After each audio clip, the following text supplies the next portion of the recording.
And good evening, I'm Marty Olsen, and welcome to City Focus. Tonight I'm delighted to have back my friend and yours, the chair of the New London Republican Town Committee, John Martin. And John? Thanks, welcome. Marty. Always a pleasure to have you in. We always have a vibrant conversation and see if we can encourage and get some folks interested in the grand old party. It would be nice. You know. It would be nice. Thank you for inviting me here to your new digs, like in the new studio. Well, so am I. You know, it took a little bit, but we're getting there, and Drew takes good care of us. He's the staff who's running the control room. And we've got a big event coming up, like tomorrow. Yes, we do. It's tomorrow. Is we're having our big New London Republican fundraising event, which is the Emma Lincoln dinner. This is the third year we've had the dinner, and it's at the barn in Groton. Well, why is it in Groton when it's the New London Republican Committee? I hear that a lot, so let me tackle that one first. Because the owner of the barn is very gracious and generous, very supportive of community groups. And it's a good venue. They've treated us well, so we love going to the barn. And also too, excuse me, allergy season. Also too, it's the lower third of New London does, vote for a representative. So and the other two, the rest of the rest of the votes come from Groton, so it's almost kind of like our neighbor. We're also pretty close with the Groton, Republican Committee, so it's a nice family. The venue is nice. It's kind of like almost the perfect size for our group and what we're able to put out. And we also there's music and food and cash bar. Yep. And it's fun. Yeah, and the food's always good. The band is amazing. Everybody has a good time. And tickets will probably still be available at the door, I'm sure. Or you can go to our Facebook page or to nlrtc.us. And on our website, there's also a link to purchase tickets. Or once again, you can always get a ticket at the door. And we'd love to see you. It runs from 6 to 9. Yep. That's a good time. We get about 9 o'clock. At my point in life, it's getting close to bedtime. I hear you. Oh boy, there were days years ago when you didn't go out until like 10, but those are long gone. Yeah, those days are done. But it's a great time, great food, and usually I'm not sure. But like last year, Lee Elsey was there, Heather Summers was there, so it's an opportunity. You see some of the other Republican Central Committee members who will make an appearance. It's a regional thing. So it's a regional thing, and Matt Corey was there last year, so it's a good time. It gives you an opportunity to meet some of the local politicians, and some of the influence makers in the party. And and have a chance to talk to them and understand from different points of view the common issues that we all share, our common goals, and it also kind of humanizes you when you have an opportunity to talk to a Matt Corey, or a Heather Summers. It's no longer a person who's just somebody that you listen to being interviewed on the radio or read about in the newspaper. You've got a face, you've got a voice. It's somebody that you've had some sort of human connection with. And some personal attention. Yeah. So if you can make it, folks, 6 to 9 tomorrow, we'd love to see you there. Sounds good. We'll be looking for you. And we've been asked also, there's a upcoming event down at Ocean Beach. Yep. I guess they're starting their cruise nights on Mondays, and I believe we've got there we go. Classic Cruise Nights on Mondays, and it's starting on May 12th, and that's every Monday through the summer months, weather permitting. And for that event, there's no charge, and it's a lot of fun. They get a lot of activity down there. There's also a lot of, primarily through the efforts of Jeff Mullen, who operates the rides in the arcade, but a lot of children's activities. So Yes. it's not just a bunch of guys getting out and flexing their muscles with their cars. There's family activity, and it's a lot of fun also. I find it's like, especially you know, summer's hitting when you know, cruise night, and if you've never been, oh, please go. It's a family event. It's a lot of fun. There's a lot of people there. Some really beautiful cars, and you know, the crowd's it's a good crowd. It's a nice, fun evening on the beach. So keep that in mind for the upcoming summer activities and events in New London. And New London's got a lot going on during the summer months in particular. And Dave Chagru, I think, does a fabulous job in terms of getting entertainment into the facility. There's usually music as well. So it's an all-around good time. Yeah.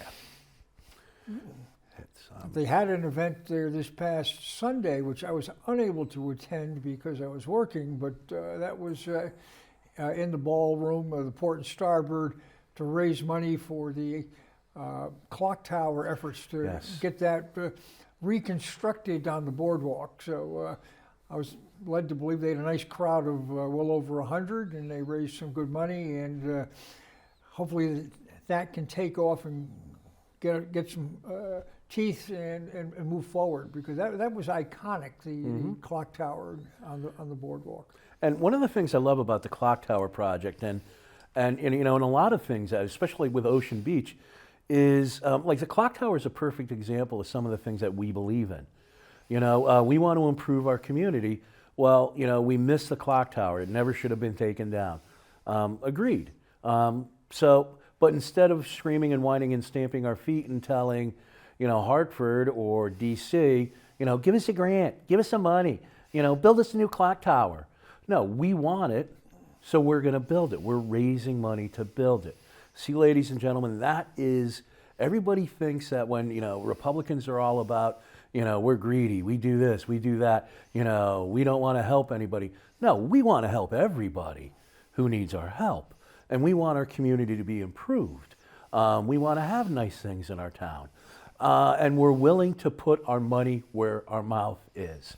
So you have groups that, you know, of all political parties. I'm not saying that the clock tower is a Republican thing, because it certainly isn't. It's a community thing.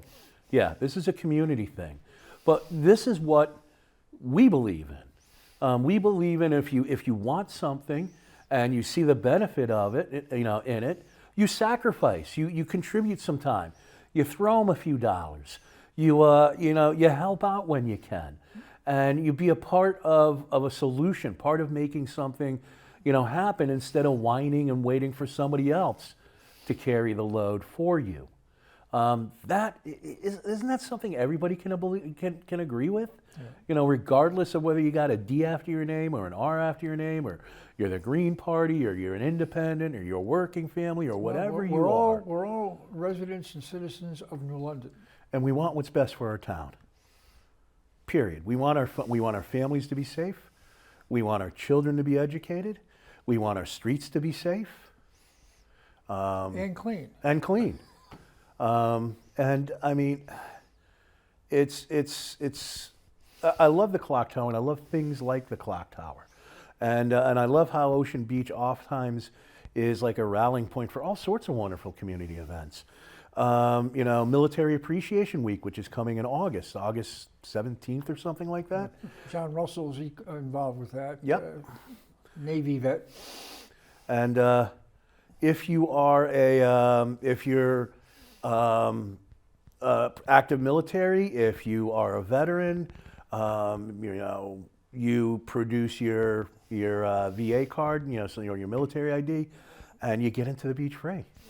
And there's a lot of activities there. I believe I think they still have their run in the morning.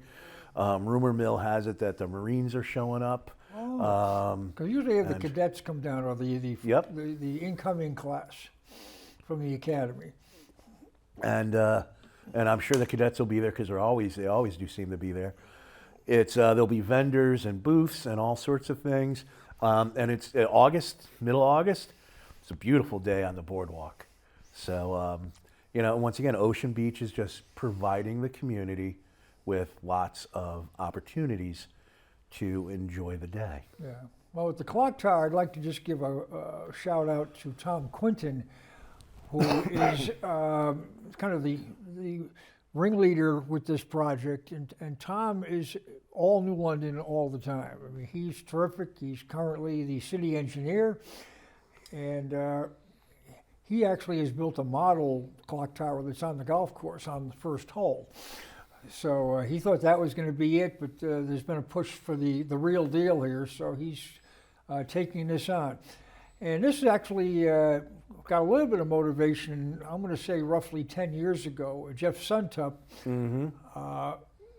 tried to galvanize things and get something moving for a clock tower, and Clark Vandal, like former city clerk, worked with Jeff on that as well. And they got things moving a little bit, but it didn't take hold. And so Tom also chairs a group, Save Our Beach, SOBs, and there's a strong volunteer base that works with them that's citywide. And again, it's an apolitical group to do things and raise money and to try to keep the beach upkeep and new projects and things of that nature. So it's I think we've got an opportunity here for something positive. Agreed. It's I rarely hear.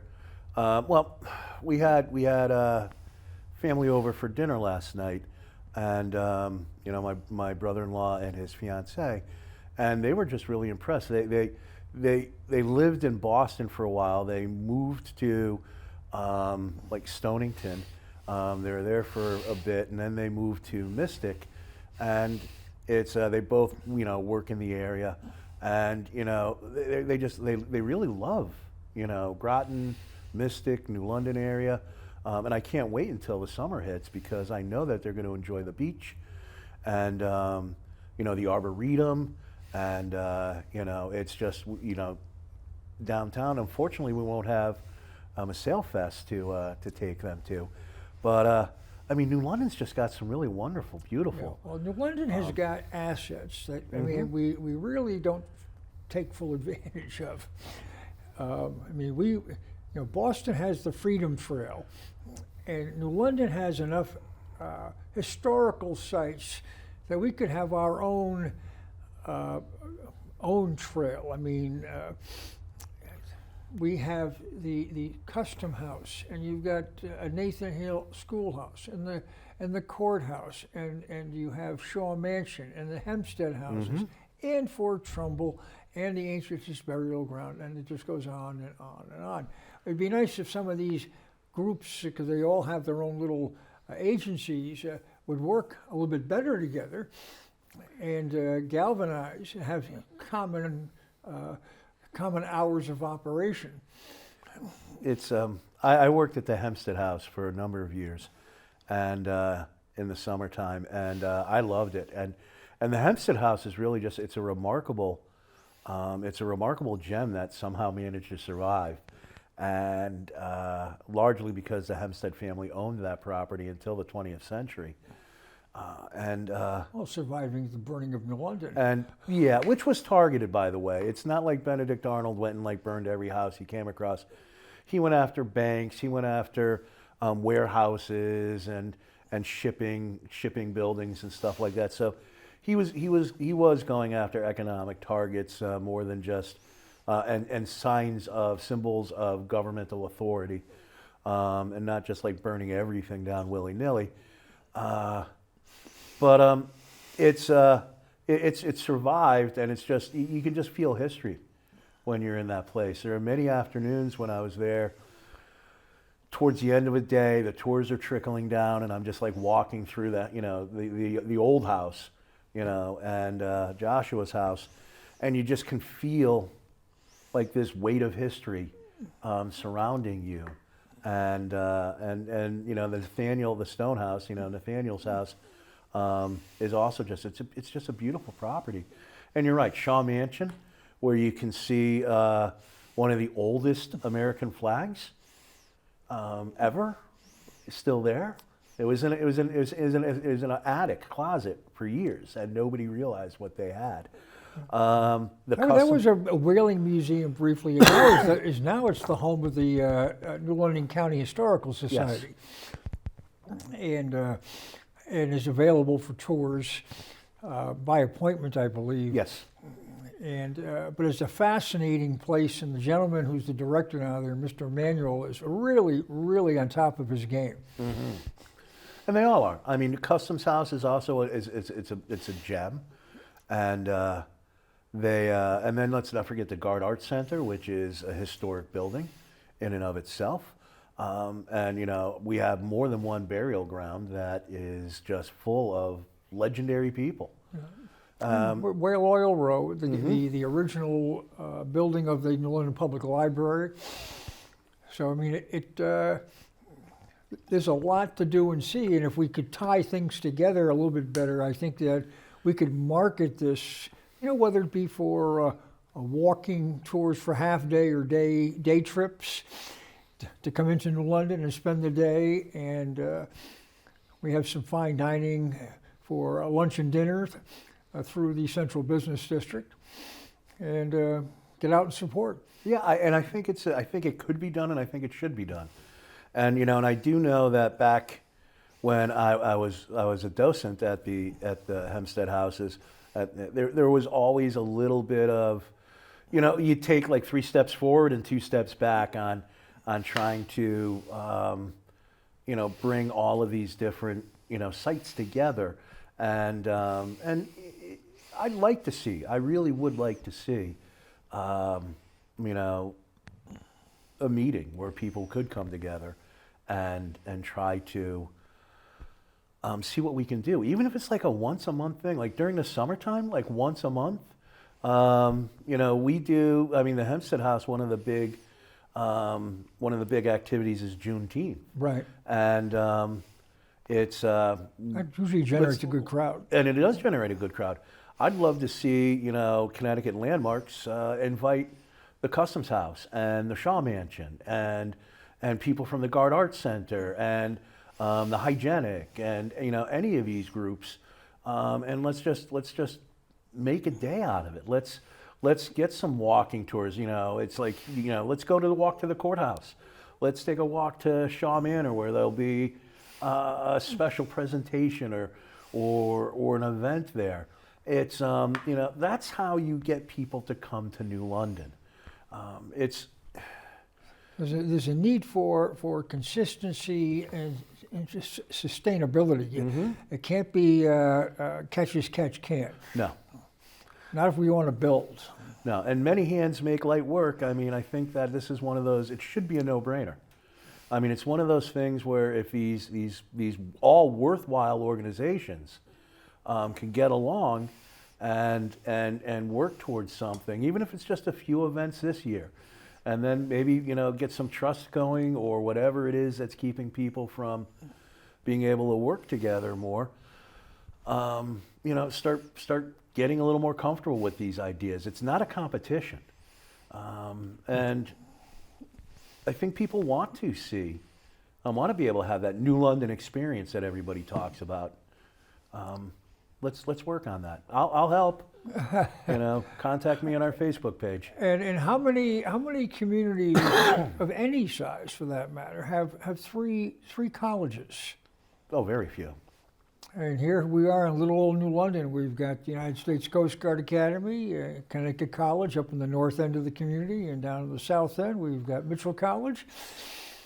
And I think it's kind of neat. And they're although each school is unique, very much so. I mean, there's very little in terms of their student bodies and academics that draw them together. But one thing that is drawing them together is they're all now small Division III yes.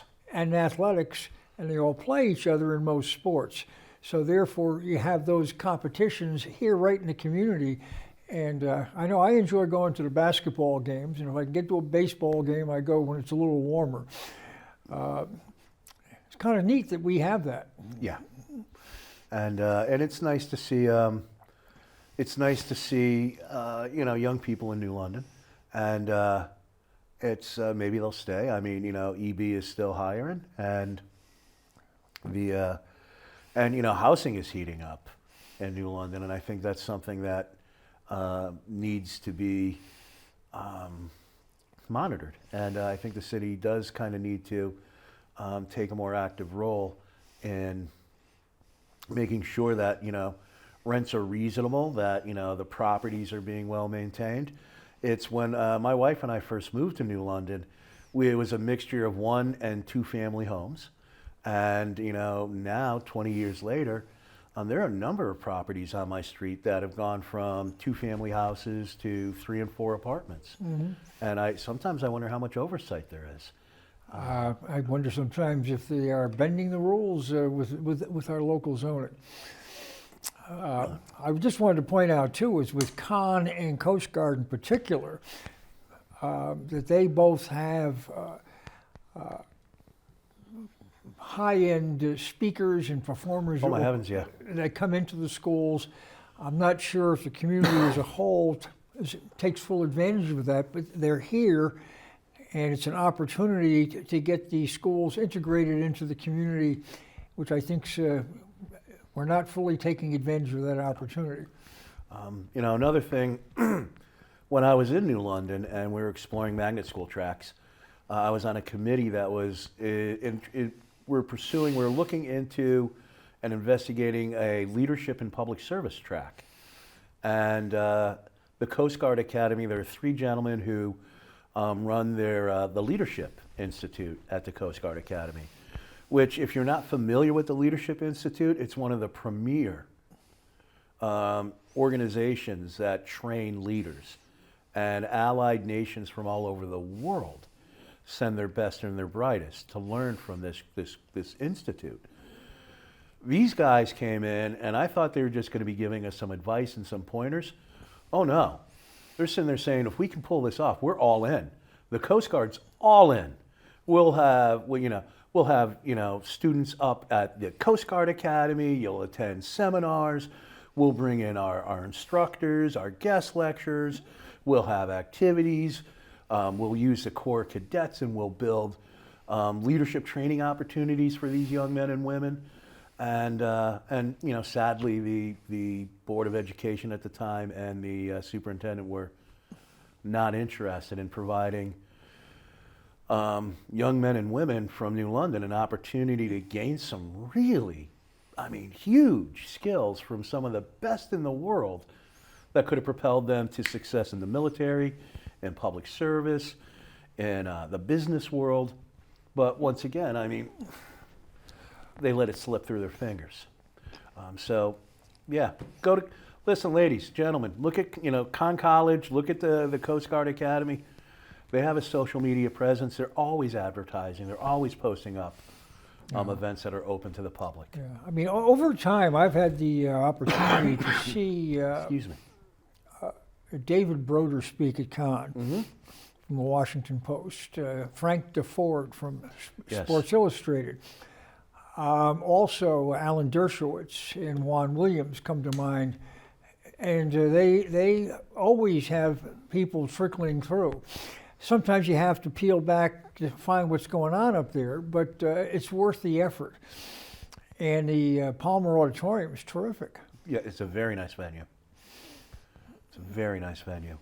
It's so this summer, ladies and gentlemen, it's it is an election year this year, and but local elections. Excuse me. It is local elections this year, and check out our Facebook page and our website, nlrtc.us, and to keep up on the news and issues and candidates as we start putting together our lists. And just take some time and enjoy New London, because this is worth fighting for. This is worth. I'm so sorry. This is worth going to a meeting or two. This is worth, getting informed about like issues large and small that are facing our city. This is about, show up at an RTC meeting, show up at a Democratic town committee meeting. Ask the people there some hard questions. What's bothering you? What issue, what issue are you concerned about? And find out and put their feet to the fire. You go to a city council meeting and that's fine. I'm so sorry. You go to a city council meeting and that's fine. They do have public, comments at time, but generally it's not an opportunity to have a discussion.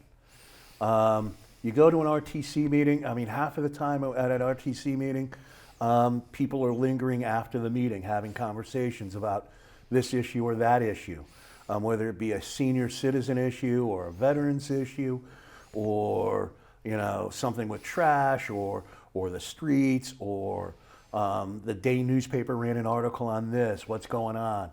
Well, and we've got some hot button issues as we speak. We do. In the community. We've got a brand new recreation community center that's close to completion and opening, and that's being built down in the Fort Trumbull area, where, quite frankly, unless you drive in there, you don't know it's there because it's not visible any other way. So many people have questioned the viability of that particular location in terms of drawing the community to it, as well as its capacity to sustain itself financially. And it was just about a month ago that they released some of the rate schedule. It's not even complete. Yeah, I find that it's what is it, $50 a month for residents of New London. The family plan is $120 a month, unless they've changed the numbers. But oddly enough, if I was still working for New London Public Schools, or if you're a town employee, you get to join for $38 a month. And I know they're still tweaking this rate schedule. I hope you change that. Okay? Many of the people who work for New London, whether it be in the school system or city side, you don't even live in this town. Why should you be getting a $38 a month rate and I'm paying $50? Is that fair to the citizen of New London, the taxpayer in New London, who is going to get stuck footing this bill? And we will get stuck footing this bill, ladies and gentlemen, which is already well over its projected budget. Yeah, we've got. I'm very concerned about the finances on this, and I've expressed this for a number of years. And years ago, when I was on council, I actually worked with, at the time, Councilor Passero on this issue of a community center. And it's something that Mike's wanted since he's been elected, but it's almost got to the point where it's been done at any cost, so that he can kind of hang his hat on it that I did it. And we have a facility that was initially budgeted at $30 million to construct, and it ballooned to $40 million plus. And the operations that we're discussing, the mayor's decided, and he basically just runs the show as a one-man army here. We got a city council that's pretty passive and doesn't push back or challenge the mayor at all. Is that we are going to need out-of-town people to support this, and all of our surrounding communities either have their own community centers, or their schools or high schools are available and open, or they have swimming pools in the community, so they won't need to come here. Right. But that's a large component of the revenue stream to make this successful. And another thing which I find ironic is that they've hired a private company to run this thing. Now, private companies aren't doing this for charity, they're doing it to make money. And I'm sure that the contract they've got protects them if they're not meeting certain certain goals and benchmarks. And it's only a year ago that the mayor was blasting the company that operates the beach for not generating enough revenue. Now, now what is it? The beach? Or are these guys going to come in here and they're going to be Superman and Superwoman? It's I wouldn't. I mean, if I ran a management company like that, I wouldn't touch that rec center with the 100-foot pole. It's especially after the way Dave Chagru was treated and the management company was treated. Listen, I mean, the people who run Ocean Beach, they work hard. They work very, very hard. A lot of it's behind the scenes. They do everything they can, and yeah, you pay to go to Ocean Beach. You know what? Where don't you pay to go? And it's too expensive. Get a season pass. I mean, the season passes are ridiculously reasonable. My wife gets one every summer, and we use it she uses it almost every day. Every day, during beach season, she's on Ocean Beach. Yeah. Well, one of the things too with the community center is that it's slated to open sometime in July. Right. Now, as I recall, as a young boy, when the YMCA was opening, open on Meridian Street, where the Isaac School now exists, is that summertime was usually when the Y for youth activities shut down. Yeah. So what are they going to do with this place? They're going to open it up in slow time? Who knows? It's a lot of the seniors I've been speaking to said that they can't afford to use it, which is unfortunate.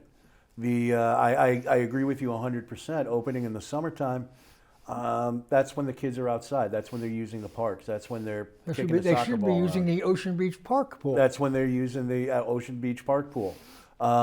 I truly, in my heart of hearts, I believe that the city government made the choice to place that facility there on the hopes that all of those electric boat employees are gonna like pick up a membership and use that facility. And because I honestly, I mean, I just don't imagine enough of New London residents having the having the wherewithal. Well, that's the consideration with the youth of the community. Now, you worked in the school system at the high school for a long time, and a lot of these kids are not coming from wealth. No. And how are they going to afford this? How are their parents or guardians going to afford this? How are they going to access this facility? And are these people that you allude to coming from the apartments? How are they going to respond if they're using the facility to having a bunch of kids in there? In general. Yeah, who knows? It's listen, I'm not. It's built. It's here. We got to pay for it. I'm praying that it's successful. Well, yeah, who wants failure? And, but once again, I'm going to be partisan for a minute. Welcome to New London under a Democratic Party rule, because they build things and they fail consistently. We don't take care of things either. And no, once again, 21 years in New London Public Schools, ladies and gentlemen, and our custodians, our maintenance staff, those men and women were heroes. They worked like galley slaves. I mean, you couldn't ask for harder working people. Working with like very limited resources during the summertime, what they were able to do to to these school buildings was nothing less than miraculous. Okay, but heat runs down. I did end up having shoulder surgery, largely because a kid opened one of the windows in my classroom at New London High School, which are these big, huge windows that had these little flimsy hinges. And thank God I happened to be walking by. I'm on the third floor, overlooking the courtyard, where on nice days kids are having their lunches out on the picnic tables. And all of a sudden that hinge breaks and that window starts dropping. And that was a heavy window. I managed to hold on to it. One of the kids ran and got a custodian, and together, me and Tommy and another guy managed to get that window secured. But if I wasn't there, that window would have dropped 3 stories and it would have landed on a kid. Why did that happen? Lack of maintenance. And, heat would be out in the wintertime, and just wear a sweater. No, we don't take care of our schools. We don't take care of our senior center. We don't take care of any of our public buildings. And we got this huge 40-something million dollar complex. And swimming pools require a ridiculous amount of maintenance. Well, we had a swimming pool in the high school that was initially opened in 1970. Matter of fact, I went in there as a sophomore. That's how I go back a day or two. But we had a pool in that building, and we didn't take care of it, and it ended up being closed. And we've done major renovations to the high school as we speak, and there's no pool now. No. So and you would think in a community like New London on the waterfront that every kid ought to know how to swim, if nothing for their own safety. Yeah. But and yeah, it just boggles my mind. Well, as far as like the school construction projects going, I mean, there's always trouble there too, because enrollment's down, which means that the state is going to be starting to crack down and lower their contributions to our all magnet K through 12 district. And, so once again, I mean, which was heralded on meeting benchmarks of students attending in and out of district. And we're not meeting any of those goals. And it's a mess. One thing that actually I would say it may be kind of 2 things, is that I don't think there's clarity with the community center regarding the role that the city's rec department plays. What do they do there, if anything? Or do they have offices? Who runs programming? I mean, we don't know. And the seniors, I don't think, have got much space in the new facility at all, because they use the current facility up on the Martin Center, Brainerd on Brainerd Street. So they have their own home, but that's a facility that was rehabilitated 50 years ago, and not much has been put into it since. No, and once again, I mean, the people who work at the senior center there, I mean, wonderful people, very hardworking. They work miracles every day, providing services for our senior citizens in New London, and and a lot of times I think it's a lot of it has to do with bragging rights. We're a K through 12 magnet school district. We have a multi-million-dollar brand new community center. We have this active senior center. We have this, we have that, we have this. But you're not taking care of it. You're not being good stewards, and it's I wouldn't mind being in the minority party in New London if at least the guys who are running the show did their jobs. I mean, the city council actually sat there and said, "I'm not going to do what the party wants me to do. I'm not going to do what the mayor wants me to do. I'm not going to do what Hartford says we need to be doing. I'm not going to be doing any of these things. I'm going to be doing what's good for my neighbors. What's good for the community. What's good for my community." And I don't get that sense anymore, and I haven't had that sense in a number of years. Yeah. I mean, one thing that's occurring, or I guess it's occurred, which I find very disturbing, and that is a local fellow, George Potts, longtime New London police officer. He retired from New London. I believe he had reached the level of captain. Yeah, I think so, yeah. And he went to the Mashantuckets and worked there. Now, recently an opening came up for deputy chief here in New London. Here's a New London guy, long time, and to my knowledge, an unblemished record within the department. Yeah. And he's not even given an opportunity to apply. And they go and hire a guy from another community. And I'm saying, from within, you should be encouraging your local talent It's the way it to used try be. to go up the ladder. And it makes me wonder, what kind of an axe to grind does Passero have with George Potts? Because he's the guy, he's the hiring officer. Yeah. And I'm sure there is one. That surprised me a lot, but not even an interview. It's just disturbing. But that's sadly, once again, that's a very New London thing. It seems, it's if you're one of the old New London families, and there are a few of them.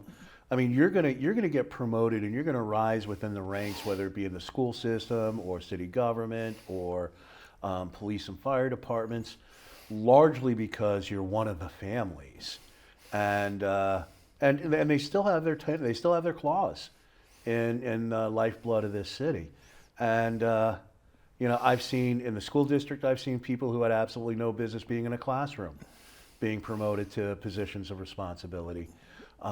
Same thing in other branches of the government.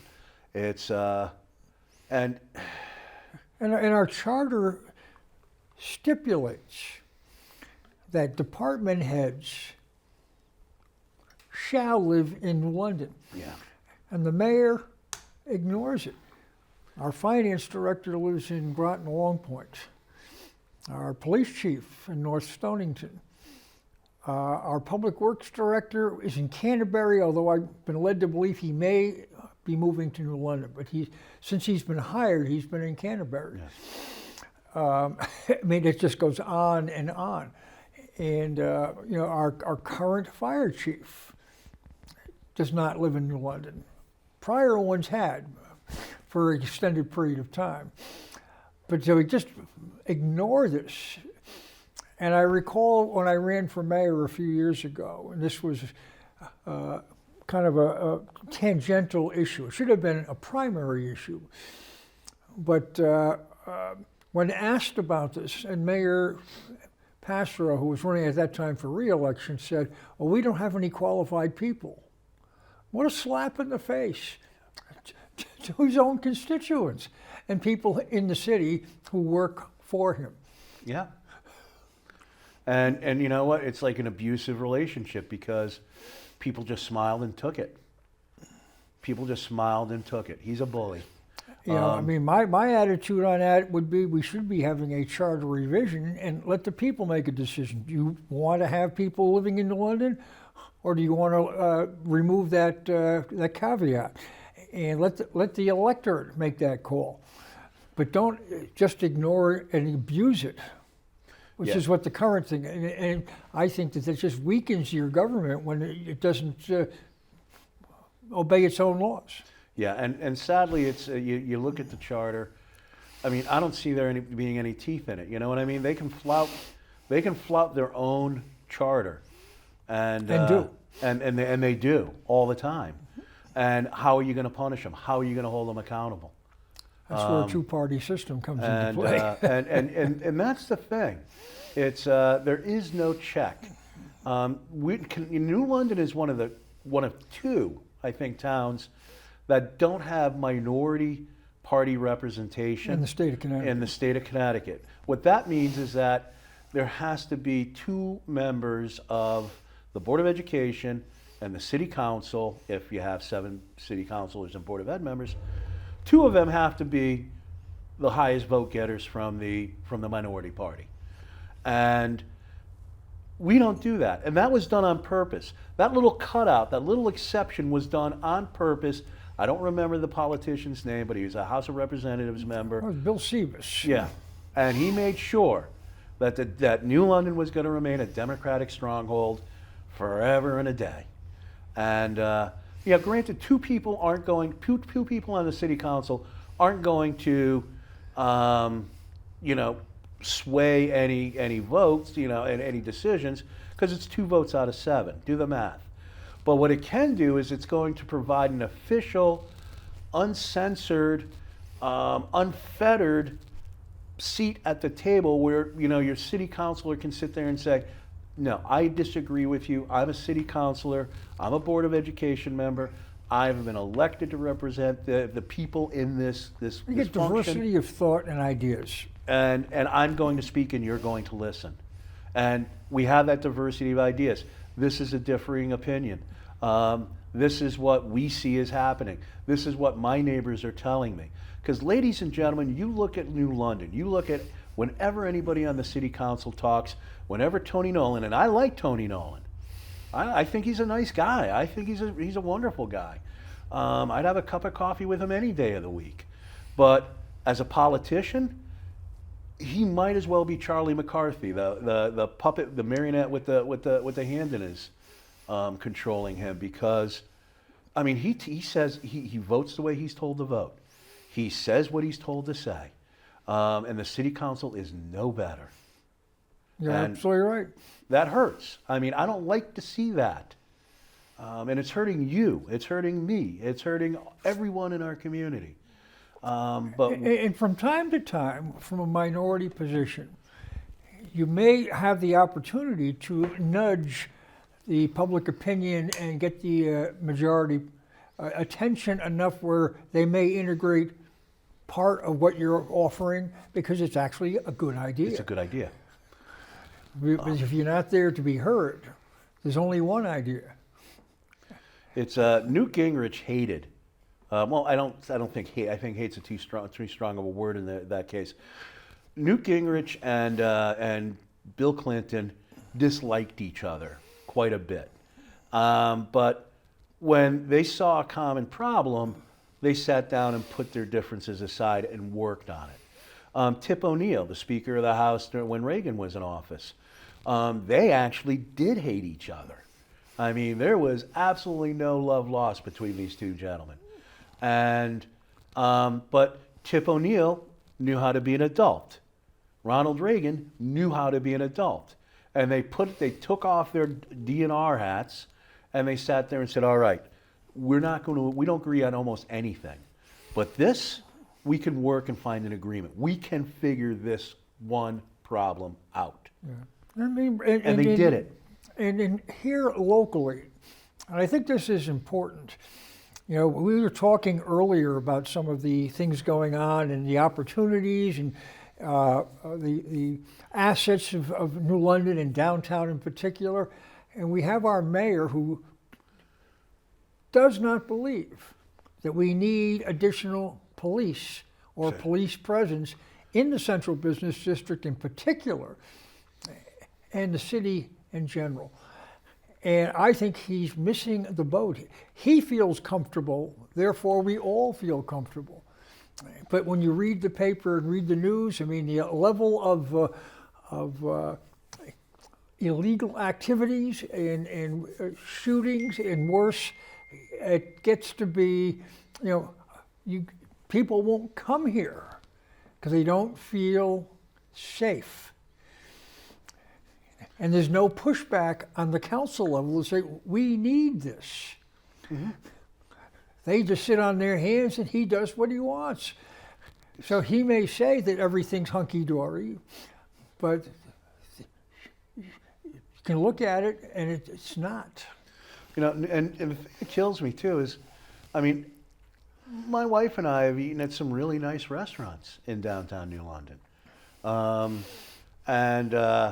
You know, they're clean, the food is good, the service is nice. But you know, listen, on a Friday night, downtown New London you shouldn't be able to easily find a parking spot on Bank Street on a Friday night in downtown New London. Yeah, well, there's no pedestrian traffic at all. No. And that's a failure of the city.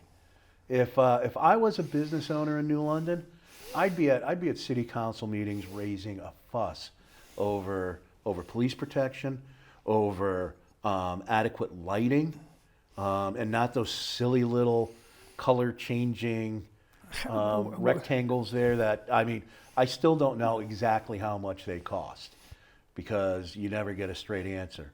I've heard $35,000, which I absolutely don't believe. I've heard $50,000. I think it's probably a heck of a lot more. And then they'll always say, well, it's grant money. It's not like it came out of your pocket.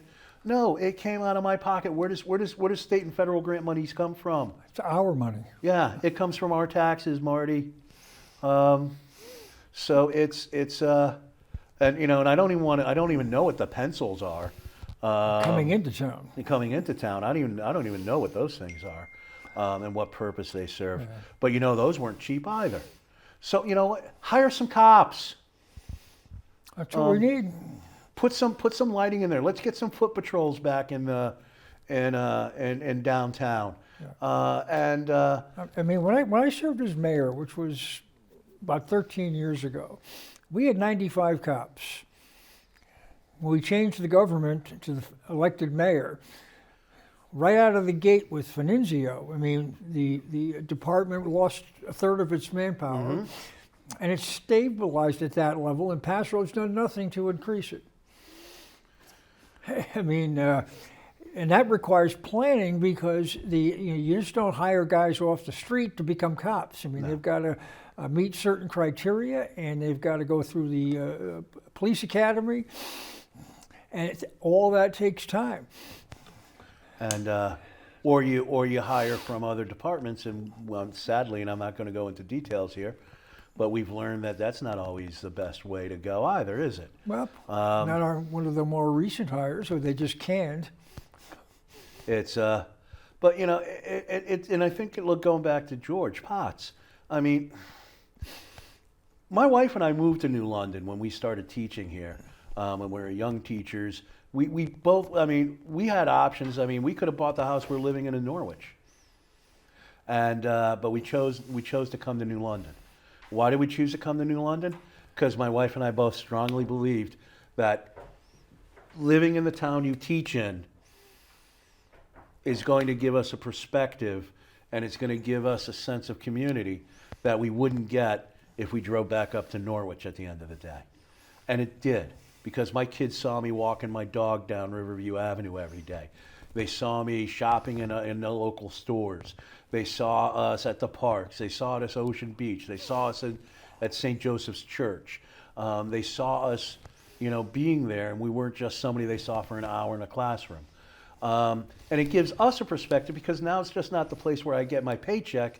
It's a community I live in too. So ignoring your local men and women, ignoring your citizens, and you know, basically, you know, kicking them in the teeth. Big mistake. Yeah. Big mistake. Folks, we're winding down here. We've only got a couple of minutes left. I think it would be appropriate at this time just to remind everybody that we have an event tomorrow. Bingo. It's Emma Lincoln Dinner, third Emma Lincoln Dinner at the barn right here in Groton, and 6 to 9. You can get tickets online at the New London Facebook page by scanning the QR code, or by going to nlrtc.us, which is our newly launched website. Yeah, and just kind of show up and bring along your checkbook, and we'll be glad to welcome you in and have a nice evening out. Oh, and bring some dollars, because we will have basket raffles. Sounds like a plan. Well, on that note, John, I want to thank you Marty, for thank you. Carving out an hour. It was a great conversation. Folks, thanks for watching. We'll see you again next week. I have the infamous Tony D'Angelo, who's a weekly guest on the Lee Elsey program, coming in next week. I anticipate our conversation will be a little bit broader and state and national level, but he's an interesting fellow, and looking forward to having him in. So with that, we'll say good night and see you next week.